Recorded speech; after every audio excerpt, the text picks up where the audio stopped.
name's Corbin Loubert, and I'm the head coach at Allegiant South Bay.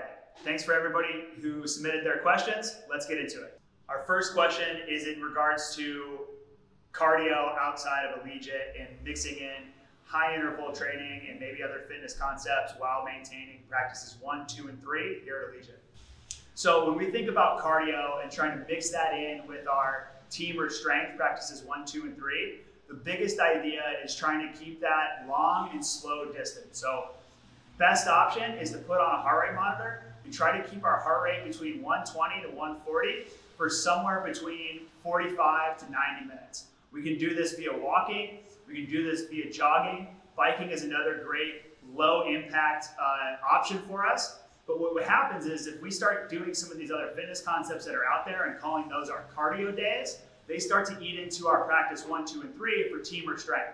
We're just never able to recover. This leads to overuse injuries. It leads to not adapting the way that we want to, and eventually burnout. Are there any supplementation options that you'd recommend for plant-based eaters outside of protein? So first and foremost, we recommend supplementing protein for plant-based eaters because we're not eating our animal meat. So getting high quality protein from a different source is going to become paramount if we're looking to maintain or add muscle mass. Outside of protein, we want to make sure we're getting our vitamins and minerals that we're missing out on because we're not eating animal-based products. This is going to include stuff like iodine, calcium, collagen, for women, iron, all things that we want to think about supplementing with other products when we're not eating animal-based products. Another supplement that we want to think about outside of the ones already mentioned would be B vitamins, specifically B12. That's a supplement that we would get, that's a vitamin that we would get from animal products that we're probably not going to get in a vegan diet. Now, my coworker up in Santa Monica, Andre, he does a Instagram clip on nutrition. It's really, really good. It might be worth commenting here if you want to see more vegan or plant-based options in the future from Allegiant. My RPE was higher than the recommended 2 or 3 after week 1 of pull-ups. Is there any way around this, or did I do it incorrectly? So this is a tricky one. For context here, RPE stands for rate of perceived exertion. At the end of week 1, we want that workout to have felt light or moderate, or moderately light. So a 2 or a 3 on that RPE scale. When it comes to a body weight movement like pull-ups, it's obviously much harder to change the weights that we're using. So one thing that we can do is change our rep scheme. So we've got back off sets this block. We're thinking 4 sets of 8, drop the weight down, and then hit 2 sets of 12. But if we're going to struggle with 4 sets of 8 or 4 sets of 6 or 4 sets of 4 on the pull-ups, then how do we do those back off sets? So you didn't do the program wrong. We just need to be cognizant of how we're going to progress week to week. And there's a number of ways that we can do that. If we chose the rep scheme of going 4 sets of 4, followed by 2 back off sets of 6, then maybe we want to try to add weight and maintain that rep scheme over the block. Another way we can do it is by adding reps and maintaining the same intensity or the same weight used. So on my 4 sets of 4, let's say I used 2 kilos and then I backed off to 2 sets of 6 at body weight. Next week, I have an option. I can either add more weight for my 4s and then do the same amount on my back offs, or I could increase the amount of reps I do. So say instead of doing 4 sets of 4, I go 4 sets of 6, and then try to go 2 sets of 10 on my back off sets using the same weight as the previous week. So we have a lot of options here, and that's why our coaches are so adamant about trying to plan out and plan ahead and think like, hey, if I want this to be a 2 or a 3 on week 1, where do I want to finish and be at a 5 or a 6 on week 4, or maybe a 7 on pull-up days, because those body weight exercises are just so much harder to modify. But we're never going to get good at pull-ups if we don't do pull-ups. So we don't want to go over to that lat pull-down machine and take the easy way out. We want to force ourselves to do the movement and do the program as close to the way that it was written so that we can improve upon the movements that we're doing. Will there be a behind the block for the strength program? So behind the block is a monthly segment that we do regarding the team program and whatever the protocol is for the team program, giving some background on the history and the science depending upon the block. For strength, strength is a much simpler program. It's usually got straight sets, reps, and tempos. What we've done in the past is explain some of the more intricate and complicated movements in the strength class, and gone through and explained our progression from one block to another block for those movements. That's something that we could do. Like I said, we've done it in the past. If that's something that you're interested in seeing, leave us a comment below. How'd you figure out how to make such a targeted, complex, and effective training program?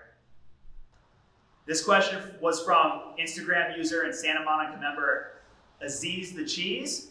We can't give you all our secrets, bud. Fact or fiction?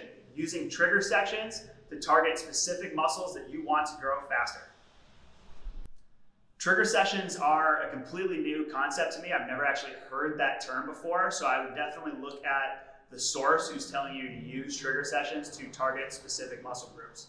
Here at Allegiant, we're using, for the most part, outside of maybe hypertrophy class or arm farm, total body sessions. One reason we do this is to try to guarantee structural balance. This is the concept that our anterior muscles, our muscles along the front side, are similar strength to the muscles along the back side and vice versa. So if we're doing something like a glute program, which is something that's definitely offered out there and gets a lot of attention on apps like TikTok and Instagram, we're probably going to end up without structural balance. What this does is it creates a funky aesthetic. It's not as pleasing as people think that it is. On top of that is it can lead to injury. So if we think all we're doing all day long is bicep curls, not only is our upper arm going to look funny because we have all this development in the front and none in the back, but somewhere upstream or downstream, we're probably going to end up with pain, either in the elbow or the shoulder. This is because muscles pull differently, and when they're on the anterior side and all that tension and all that growth is happening on one end, the muscles in the back aren't strong enough to counterbalance it, leading to overuse injury. What's the best way for determining calorie consumption without putting on a bunch of extra fat? When we're thinking about calorie consumption and trying to gain weight, we're specifically thinking about trying to add muscle mass. When we do that, the first and foremost thing that we want to do, really whether we're looking to gain weight or lose weight, add muscle mass, improve body composition, whatever it is we're going to think 1 gram of protein per pound of body weight. So if I weigh 200 pounds, I'm thinking I need to get 200 grams of protein in per day. Now, if we're thinking add weight, what we're generally going to have happen is we're going to be in a caloric surplus. So starting off with my 200 grams of protein, from there, my rest of my calorie intake is going to be comprised of both fats and carbs. In this case, if we're looking to gain weight, it's going to be more skewed towards carbs. If we're thinking how many calories do I need to take in to gain weight, that's going to be determined by my activity level. We can start by taking our body weight and multiplying that by 12 to 14, and that's probably going to put us in a good range of our total calories throughout the day. From there, protein is going to be 4 calories per gram. So again, if I'm 200 pounds and I'm trying to eat 200 grams of protein a day, that's going to end up being right around 800 calories. From there, I determine what I want as far as carbs and what I want as fat based on my goals. But however I skew that is going to be determined on my goals, and it's going to make up the rest of those calories outside of protein. Now, again, if we're looking to gain weight, there's no way that we can only put on muscle mass and not gain some fat. You're going to gain fat if we're in a caloric surplus and we're adding muscle mass. That being said, some good options for us to maximize the amount of muscle we put on and minimize the amount of fat that we put on are going to be choosing good sources of food. So if I'm eating McDonald's, even if I'm within my macros and within my calories, there's a good chance that more of that is going to be stored as fat than it is going to be used to build muscle. Secondly, making sure that our habits are in place. So thinking getting enough sleep, mindfully eating, getting our vegetables in, drinking enough water, all of that stuff kind of sets the atmosphere within the body to build muscle and not store fat. Lastly, the best thing that we can do to make sure that those excess calories are getting used the way we want them to in order to grow lean tissue is strength training. We're looking to get into the Allegiant 3 to 4 times a week and work on progressive overload in order to break the muscle down and send that stimulus to the body that, hey, we need to rebuild this stronger than it was before. How do you manage strength training, weight gain, and protein intake? This question was asked specifically by one of our members in the South Bay, JJ. Appreciate you putting in the question.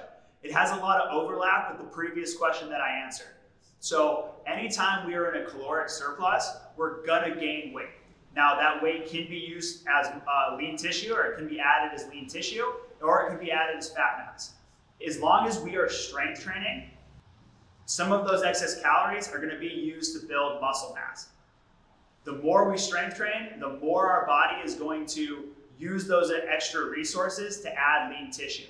Now, if we're not strength training and all we're doing is eating excess calories, then it's gonna get stored as fat mass.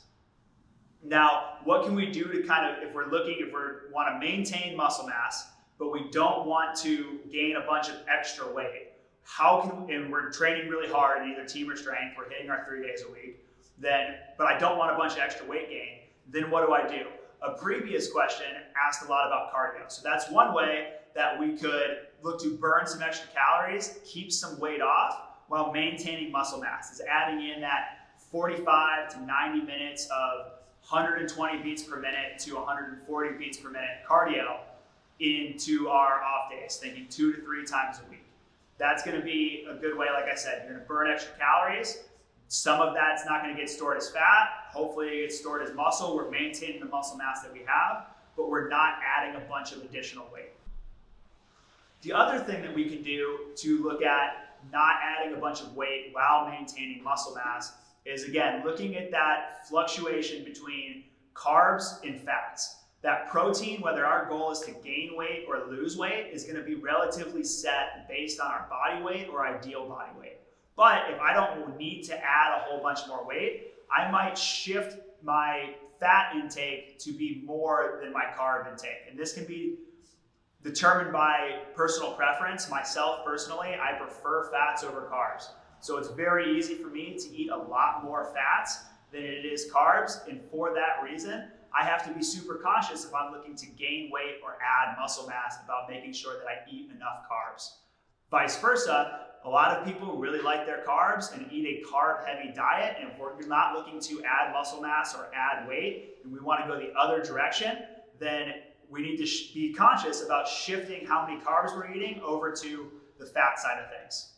All right, everybody, we appreciate the questions. Thank you for your submissions on Instagram. Make sure we're getting in our 3 days a week. A reminder, for the rest of February, Blueprint is 33% off, and you get a power pack in addition to the purchase of that Blueprint. Make sure that you guys are getting in your 3 days a week. Get into that Allegiant app, look at the 4 habits, get your water, get your vegetables, get your sleep, practice mindful eating, and we'll see you guys next time.